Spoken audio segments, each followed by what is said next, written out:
बस एक ही बात खास है मनुष्य शरीर में, खूब भजन हो सकता है। इसलिए गिरिराज जी की तलहटी पर विराजमान पंडित गया प्रसाद जी महाराज यही कहते थे, यदि तुम्हें प्रभु ने सत्संग दिया और भजन करने का समय दिया तो मत मांगना, इनके पास और कुछ नहीं है, इससे बढ़कर कुछ नहीं देने के लिए। यदि तुम्हें परमार्थ मार्ग मिल गया है, साधु समागम और नाम जपने का समय मिल गया है, तो इससे बड़ी कृपा और कोई नहीं। पूरे जीवन का अनुभव कहते थे कि अब इनको परेशान मत करना, लालजू को इनके पास सबसे बड़ी कीमती चीज जो थी वो तुम्हें दे दी। क्या? भजन करने का संयोग बना दिया, इससे बढ़कर कोई वस्तु नहीं। मनुष्य जीवन की दुर्लभता भजन है। ये माया भजन नहीं करने देगी और आपको भजन करना है, यही इस देह की दुर्लभता है। तो ऐसा नहीं है, अगर विपक्ष जोरदार है तो पक्ष उससे बहुत जोरदार है। सत्संग प्रभु दे रहे, शास्त्र स्वाध्याय करने का अवसर दे रहे, अगर हम मनन करें तो फिर माया कोई हमें परास्त ही नहीं कर सकती। पर हम लोग सुनते हैं, मनन थोड़ा बड़ा हो गया तो हो गया, पर आचरण में बिल्कुल नहीं परिवर्तन लाते, इसीलिए लाभ नहीं मिल पाता। जो मनुष्य शरीर प्राप्त करके श्री हरि का भजन नहीं करते, विषयों में अनुरक्त रहते, नीच विषयों में, वो ऐसे धोखे में पड़ रहे हैं जैसे पारस मणि को साधारण समझकर फेंक दें और चमकते हुए कांच को मणि समझकर उठा लें। मणिगण पुंज ब्रजपति छाणत हित हरिवंश कर गई कंचु, महाप्रभु हरिवंश चंद्र जी कहते हैं। जैसे महामणि स्वरूप प्रभु श्री कृष्ण का भजन छोड़कर संसार का चिंतन, भोगों का भोगना ऐसा है जैसे महामणि का त्याग करके कांच उठा लिया जाए। तो यहाँ करते डारी परसमन देही, कांच किरच बदले ते ले। पारसमणि के बदले में वो चमकता हुआ कांच ले रहे हैं। भगवत भजन रूपी पारसमणि को छोड़कर विषय चिंतन, विषय सेवन, समय बर्बाद हो रहा है। तुम कांच बटोर रहे हो, तुम्हारे हाथ में कष्ट ही कष्ट रहेगा, सुख नहीं मिलेगा। अभी समझ में तो आ जाए, बस यही भगवत कृपा इसलिए मनाई जाती है कि प्रभु कृपा करो मेरी समझ ठीक हो जाए। आज समाज की समझ बिगड़ती चली जा रही है। जब धन की प्रधानता होती तो बुद्धि फिर धर्म की तरफ नहीं देखती, और धर्म की प्रधानता होती है तो प्राणों की भी परवाह नहीं होती, धन की क्या बात है। देखो, भारत देश के नौजवानों ने आजाद देश करने के लिए प्राणों की आहुति दे दी। मुस्कुराते हुए बंदे मातरम, फांसी का फंदा चूम के गले में डाल दिया, जय हिंद। या लक्ष्य अगर धन हो गया, भोग सामग्री हो गई, तो क्षण मात्र के भ्रमात्मक सुख के लिए महापाप कर बैठते हैं और यहां जीवन भर जेल भोगते हैं, फिर नरक भोगते हैं जाके। शुभ कर्म बन गए तो स्वर्ग, जिज्ञासा से मुमुक्षुता की पूर्ति हुई तो मोक्ष पद, भक्ति वैराग्यवान तो भगवान के चरणों का प्रेम, सब कुछ देने में समर्थ है मनुष्य शरीर। जो मनुष्य शरीर को प्राप्त करके हरि भजन नहीं करते, मानो पारसमणि को फेंक कर वो कांच बटोर रहे हो। काकभूषुंड जी उत्तर दे रहे हैं कि आपने पूछा कि सबसे बड़ा दुख क्या है? असंतोष, दरिद्रता। अगर आप नमक रोटी खा रहे हो और भगवान का भजन करते हुए संतुष्ट हो, यथालाभ संतोष सदा, काहू सु कछु न चाहोगो, आप महान धनी हैं। ये जो धन की तृष्णा, भोगों की तृष्णा अशांत किए हुए, ये दरिद्रता है। यहां जब बिहारी जी, राधा वल्लभ जी की गलियों में देखो तो कुछ ऐसे वास कर रहे हैं, भिक्षा कर ली, बैठे हैं, जो मिल गया तो ऐसे 1-1 रुपया, 5 रुपया ऐसे कभी कोई दे दिए।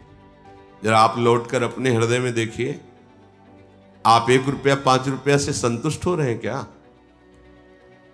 आपको अगर भगवान ने करोड़ों दे दिए तो अरबों की भीख मांग रहे हो, अरबों दे दिए तो आप भारत के सबसे बड़े धनी होने की भीख मांग रहे हो।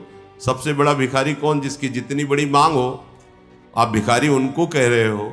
वो तो संतुष्ट है, अगर 1 भी रुपया ऐसे फेंक दिया, जय राधे, वृंदावन वास कर रहे हैं, जीवन यापन कर रहे हैं। आप नाना प्रकार के भोगों का संग्रह किए, अरबों की व्यवस्था है, फिर भी आप खरबों की चाह कर, तो आप बड़े भिखारी हुए ना। वो तो 2 4 5 रुपए में संतुष्ट हो गए, आपको तो अरबों चाहिए ना। तो आप दरिद्र हुए ना। आपको लगता है वो दरिद्र है? नहीं, असंतुष्टता, भोगों की कामना, तृष्णा, ये दरिद्रता है।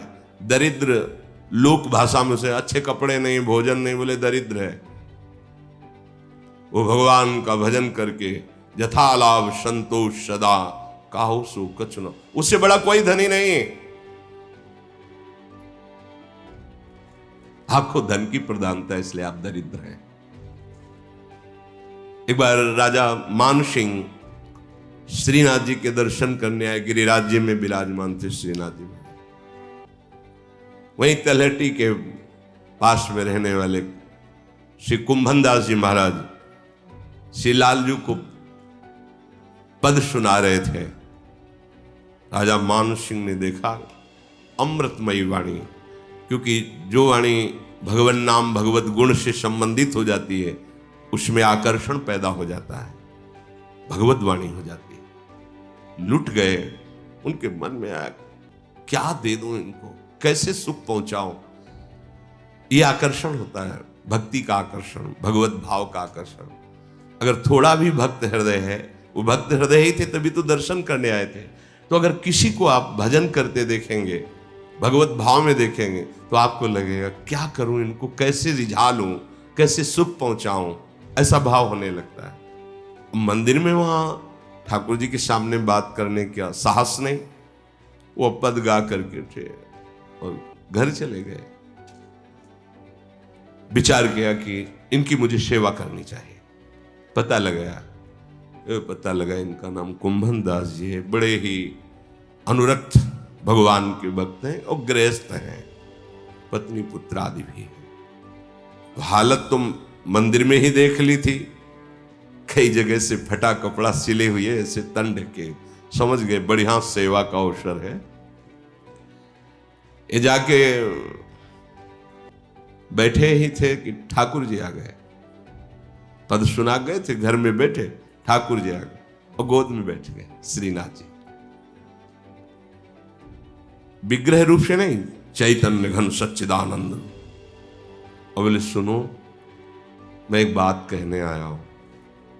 उनका कहो लाल जी, क्या आप कहना चाहते हो?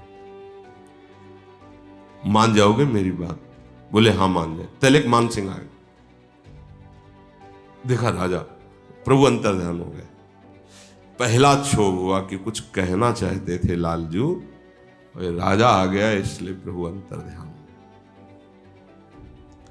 लाली आरसी लियो, तिलक लगाना है। लाली ने कहा आरसी पड़ा पी गई, मतलब दर्पण भी नहीं था।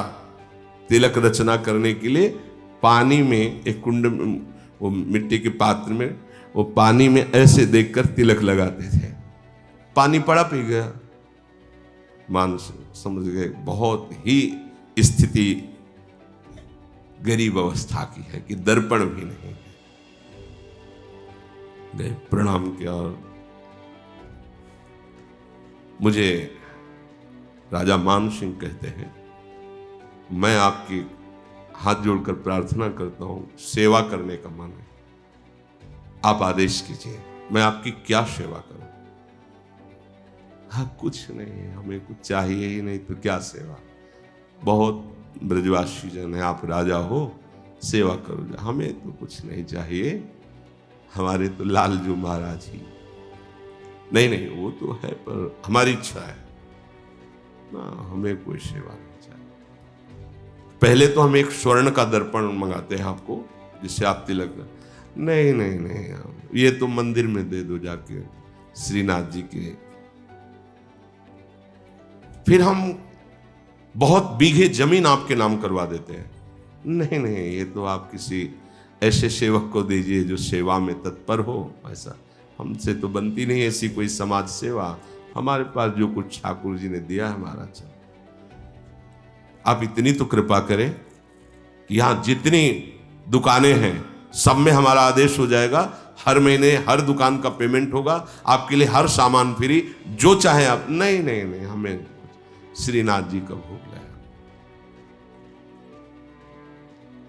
नहीं, आप एक बार बोल दीजिए सेवा, सेवा करेंगे। हाँ, आप कृपा करके दोबारा मत आना। जैसे जैसे ना कहते जाते लुटते जाते मानस, क्या कैसे। अब वो जो ही गए सो ही लाल जो आ गए, आगे बढ़ गए। हमारा कहा नहीं माना। तो लाल जी आपने तो कुछ कहा ही नहीं था, आप कहने वाले थे। बोले यही तो कहने वाले थे कि मैं राजा को भेज रहा हूं, उससे ले लो ना सेवाएं, बड़ी समस्या है घर में। बोले आप कह रहे हो समस्या? आज तक हमने कोई शिकायत की आपसे, कोई समस्या बताई? पर हमें तो दिखाई दे रही नहीं कि आपके पास कोई व्यवस्था नहीं है। हम ही ने तो भेजा है उसको, मान सिंह को, और यही कहने वाले थे कि मेरी बात मान लो, मेरी बात समझो। भक्त से विनती कर रहे हैं भगवान, मेरी बात मान लो। ये मैं इसी को भेजा हूं निमित्त बना के, और ये सुविधाएं ले लो। तो कहा लाल जी, आज जो आप चिंतन करते हो हमारे लिए, कि आज जो दौड़ दौड़ के हमारी गोद में बैठ जाते हो, जब ये राजा सब व्यवस्था कर देगा तो ऐसा चिंतन करोगे? ऐसे दौड़ के आओगे? लिपट गए ठाकुर जी। ये धन दिमाग में है, लोक सुख दिमाग में है, भगवान का अनुभव करना है किस मन से, किस बुद्धि से? अगर प्रभु का वास्तविक अनुभव, ये सब समलोष्टास्म कांचना है, प्रवचन का नहीं, हृदय में ही बात तो नहीं रहता। सबसे बड़ा दरिद्र वही है जिसके अंदर असंतोष है। दरिद्रता के समान कोई दुख नहीं है, और सबसे बड़ी दरिद्रता है असंतुष्ट रहना। करोड़ों है फिर भी असंतुष्ट है। क्या है सबसे बड़े दरिद्र? वही जिनका इतनी बड़ी कामनाएं, इतनी मांग, असंतुष्टता।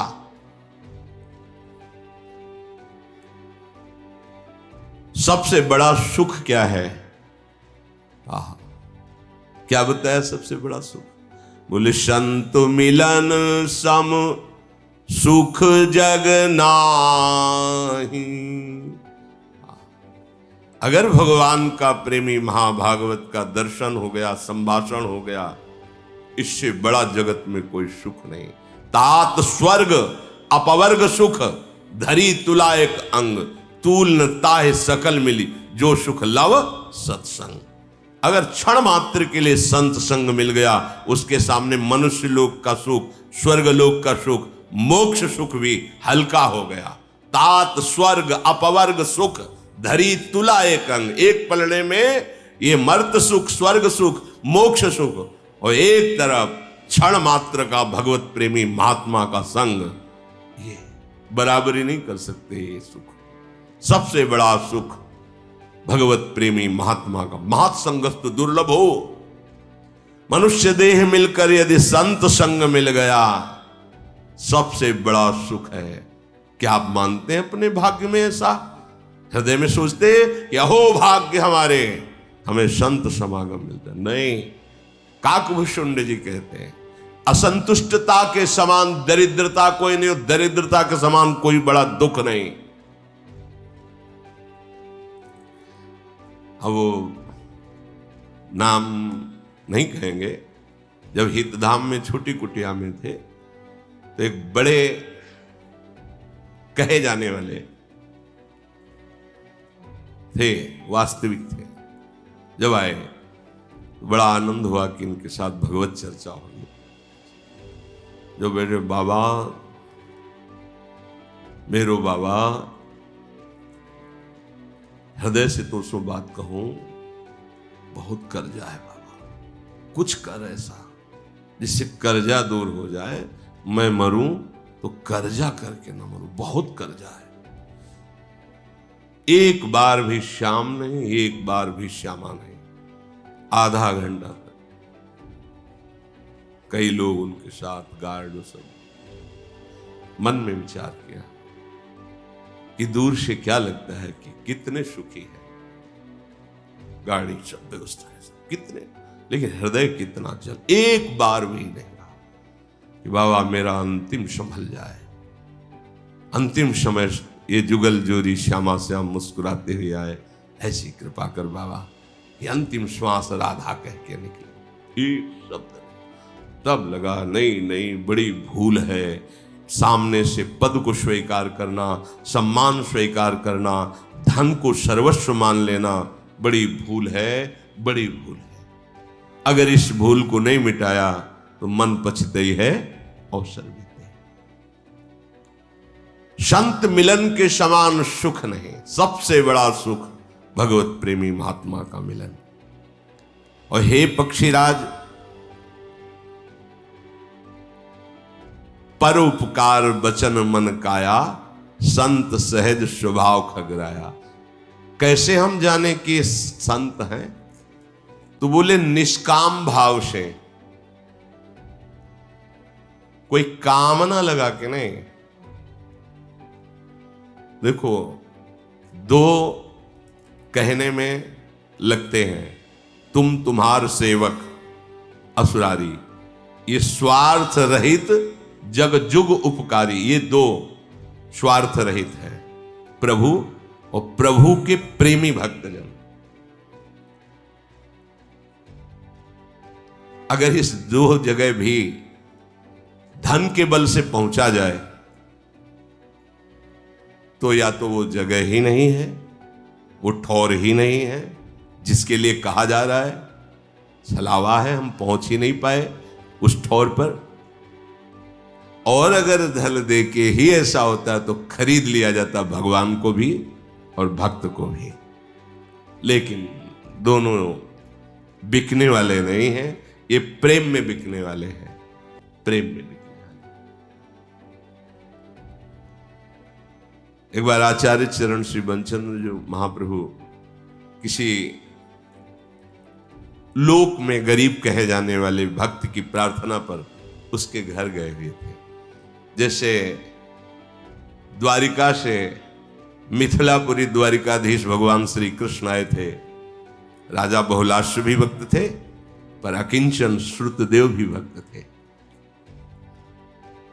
वो ऐसे ही अकिंचन थे, उनके घर में गए, चरणामृत उतारे, बड़े जैसा आसन दिया, बड़े भाव में। उनके भाव को देख कर बंचन महाप्रभु आनंदित हो रहे थे कि श्री जी की बड़ी कृपा है। इतने में पता चला उनके किसी बड़े धनी मानी शिष्य को कि गुरुदेव उनके घर पधारे हैं। तो वहां आए, फल और कुछ भेंट आदि रखी। तो कहा प्रभु हमें बड़ा दुख हुआ है सुनकर कि आप यहां आए। बंचन महाप्रभु की दृष्टि में क्यों? प्रभु इसमें 1 लाख रुपया है, 500 वर्ष पहले 1 लाख रुपया की 1 लाख रुपया हर महीने आ जाया करेगा वृंदावन में आपके पास।